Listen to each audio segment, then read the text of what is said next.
paz do Senhor a todos os irmãos do nosso discipulado, onde nós temos aqui enraizados e edificados em Cristo, baseado em Colossenses capítulo 2, 6 e 7. Nossa lição da Assembleia de Deus de Itajaí, Campo de Itajaí, Santa Catarina, discipulado caminhando com Jesus. E agora, dando continuidade à aula 3, nós temos aqui os ofícios de Jesus. Então nós vamos observar. Nós já falamos ali na primeira parte da nossa aula sobre alguma uma expectação, vamos dizer assim, espera do Messias, e nós mencionamos ali que o período interbíblico falou um pouco sobre esta questão, ainda que bastante elementar na nossa fala, porque, como eu mencionei, nós estamos procurando dar um subsídio aos nossos professores, mas porém não aumentando muito para que não venha se alongar a nossa aula de uma forma desnecessária. Não que não seja importante, mas para aquilo que nós estamos planejando fica desnecessário, porque ficaria muito grande a nossa aula e esse não é o objetivo a qual nós iniciamos esse trabalho. Então ali, profeta, Jesus exerceu, entre outras funções, a de profeta, ao revelar a vontade de Deus à humanidade e instruir o povo a respeito do reino dos céus, Quando fala reino ali, vai falar sobre basileia no grego, que vai trabalhar uma visão, uma ideia, vamos dizer assim, mais etimológica, sobre um reino a qual homem algum viu algo similar. Por quê? Porque ele é eterno, ele é santo, ele é algo como diz lá em 1 Coríntios 2, 9 e 10, aquilo que o olho não viu, o ouvido não ouviu, nem jamais subiu ao coração do homem, é o que Deus tem preparado para aqueles que o amam, que o temem. Mas Deus nos revelou pelo Espírito. Mas, porém, essa basileia, que é o reino dos céus, o reino de Deus, é algo que não dá para comensurar por comparação em algo na terra. O ministério profético de Jesus continua através de seu corpo, a igreja. Então, somos sacerdote. Então ele foi profeta e agora sacerdote, e aqui no Novo Testamento, sumo sacerdote, Através da nova aliança entre Deus e a humanidade. Jesus é o único sumo sacerdote e mediador diante de Deus, porque ele é o Filho de Deus. Ofereceu a si mesmo a Deus como perfeito e perpétuo sacrifício por todos os pecados, tornando-se fiador de um melhor concerto, que é o concerto da nova aliança, kainos diatek, quer dizer, novo pacto, kainos ou kainos diatek, novo pacto, nova aliança.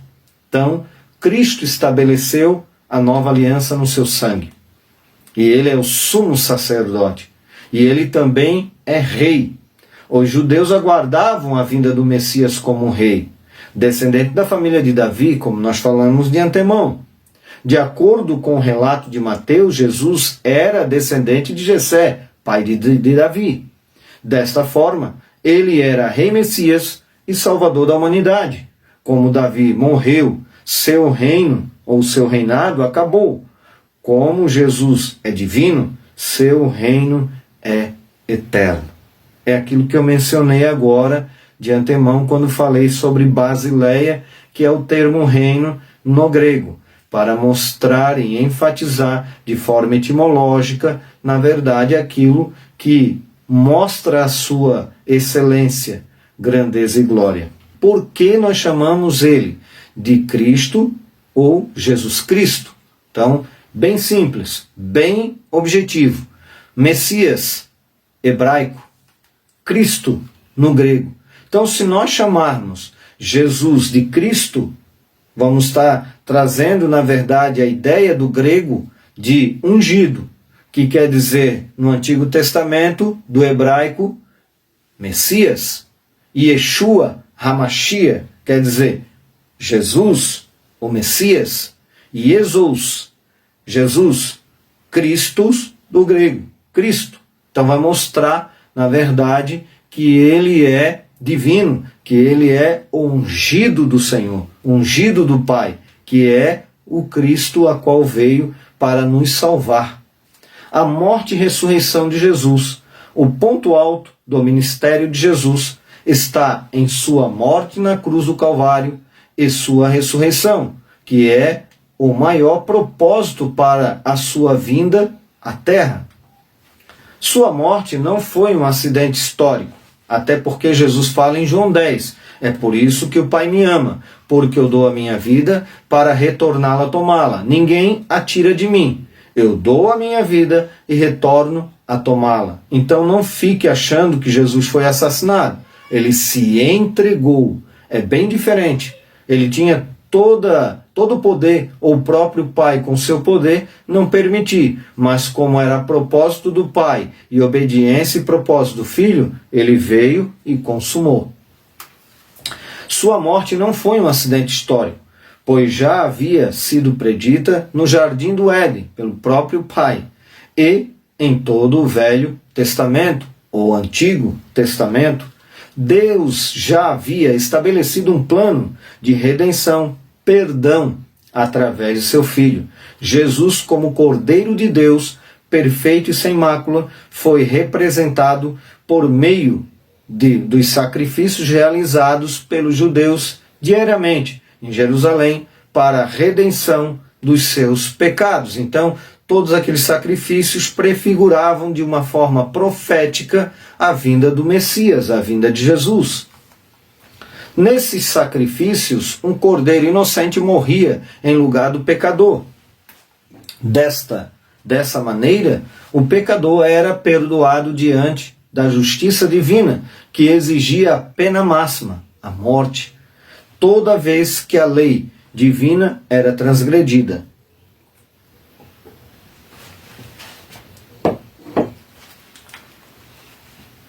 O profeta Isaías predisse que o Messias assumiria o lugar de todos aqueles cordeiros e pagaria a dívida da humanidade perante Deus, de uma única vez. Assim, não se tratava apenas da morte de um justo, mas de um sacrifício vivo e perfeito, como oferta pelos nossos pecados e recebido por Deus. Então ele vamos dizer assim, ele preenche, toda a exigência divina, até porque ele é Deus, ainda que veio como um homem. A ressurreição de nosso Senhor Jesus Cristo é a principal doutrina do Novo Testamento. Sem ela, o cristianismo seria impossível, porque se Cristo não tivesse ressuscitado, não seria o que ele próprio havia afirmado ser. Eu sou a ressurreição e a vida. Quem crê em mim, ainda que morra, viverá. Paulo vai dizer que se Cristo não ressuscitasse, a nossa fé era vã. E ele vai dizer que se esperarmos somente de Cristo nesta vida, somos os mais indignos, em outra tradução, os mais infiéis dentre os homens. Então nós observamos a importância no Evangelho, naquilo que Cristo fez, a ressurreição. Então quer dizer, sem ela, o cristianismo era impossível, seria impossível. A ressurreição não consistia apenas no fato dele tornar a viver, pois, se assim fosse, não haveria diferença das ressurreições registradas no Antigo e Novo Testamento, que houve. A ressurreição de Cristo significa a sua glorificação e exaltação, a vitória esmagadora sobre Satanás, o pecado, a morte e o inferno, que eram pior, mas muito pior do que Roma. Por isso que eles acabaram perdendo o foco, porque eles estavam aguardando um Messias político, sendo que Jesus era o Messias que veio resgatar primeiro o ser humano do pecado, que é muito pior do que Roma. Agora com asterisco, Cristo, na lâmina 28, Cristo foi o primeiro a ressuscitar dos mortos para jamais voltar a morrer. Ele é o nosso precursor, a garantia de que, no final, ressuscitaremos para a vida eterna. A morte expiatória de Jesus, purificadora dos nossos pecados, mostrou que o homem pode encontrar perdão dos seus pecados e assim ter paz com Deus. Então, só assim nós podemos ter paz com Deus. A ressurreição prova que sua morte expiatória foi aceita pelo Pai. Então, Cristo ressuscitando, o Pai está mostrando, está dando aval em tudo que Cristo fez por nós. A demonstração maior do amor de Jesus Cristo está no fato de ele ter aceitado a dura missão de tomar a forma humana, habitar entre nós e enfrentar a morte de cruz. Efeitos do sacrifício de Jesus para nós. Quais são os efeitos? Vamos ver.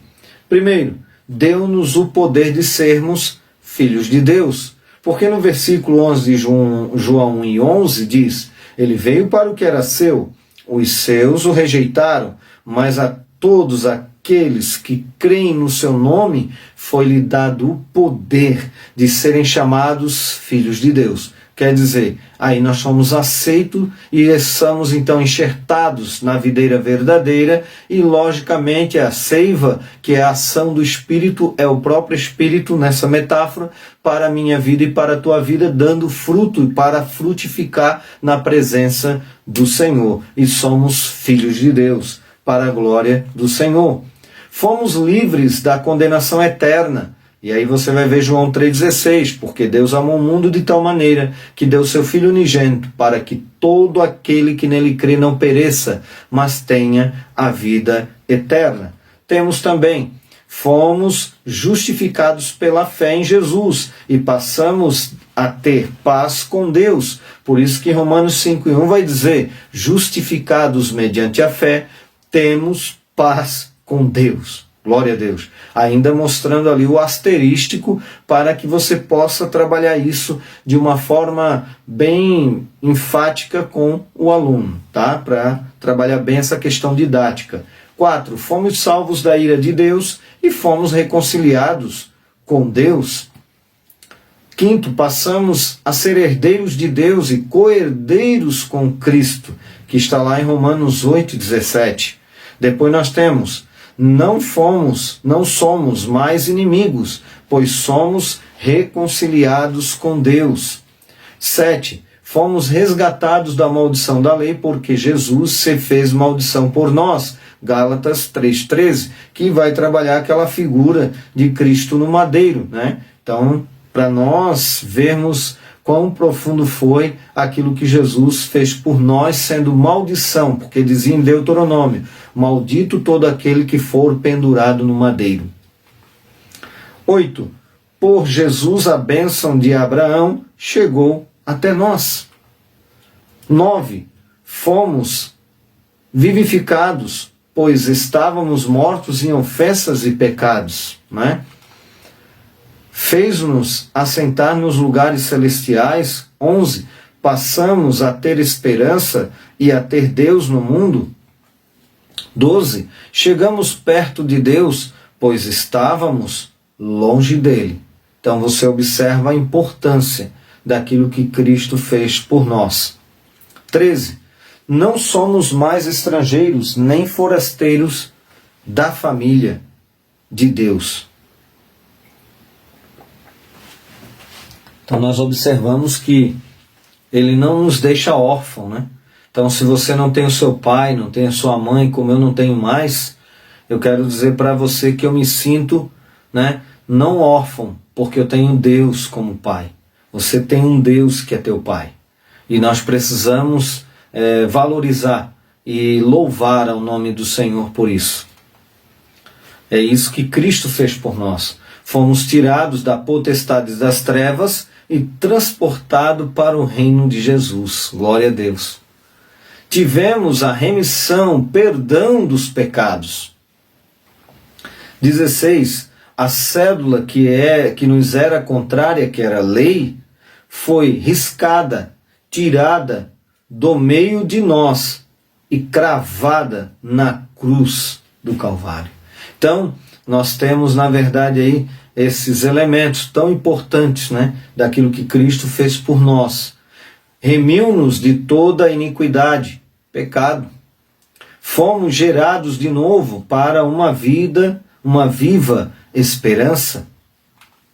19. Passamos a ser povo de Deus e alcançamos misericórdia dele. Louvado seja o nome do Senhor. 20.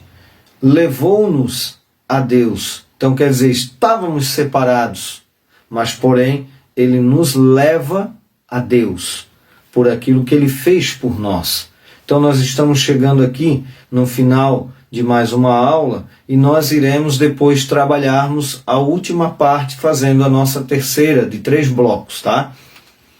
Que é: Jesus é apenas nosso Salvador? Então fica aqui esse questionamento, nós vamos dar um intervalo e voltaremos para trabalharmos aí a parte final, fazendo como aquela primeira aula, né, na segunda aula, né, que aí nós fizemos em 3 partes. Lá no início da nossa primeira aula aqui, nós iniciamos querendo falar tudo, mas eu observei que ela em parte fica um pouco melhor, como já falei de antemão, final da parte 2, nós mencionamos ali, por exemplo, a questão de você poder ver cada uma, né? Tendo ali, vai tomar um café, assiste a primeira, vai lavar uma louça, assiste a segunda, já está ajudando a esposa. Vai para a aula 3, eu gostei mais da 3, eu vou lá e repito a 3, entendeu? Então fica um pouco mais didático também sobre este assunto, sobre essa questão, porque aqui, na verdade, é para dar um auxílio aos nossos alunos, aos nossos professores principalmente, aos nossos líderes em si. Deus abençoe poderosamente a cada um dos irmãos que estão nos vendo e nos acompanhando, mesmo que não seja do discipulado, mas se você estiver nos assistindo, seja abraçado pelo Espírito Santo de Deus para a glória do nome do Senhor.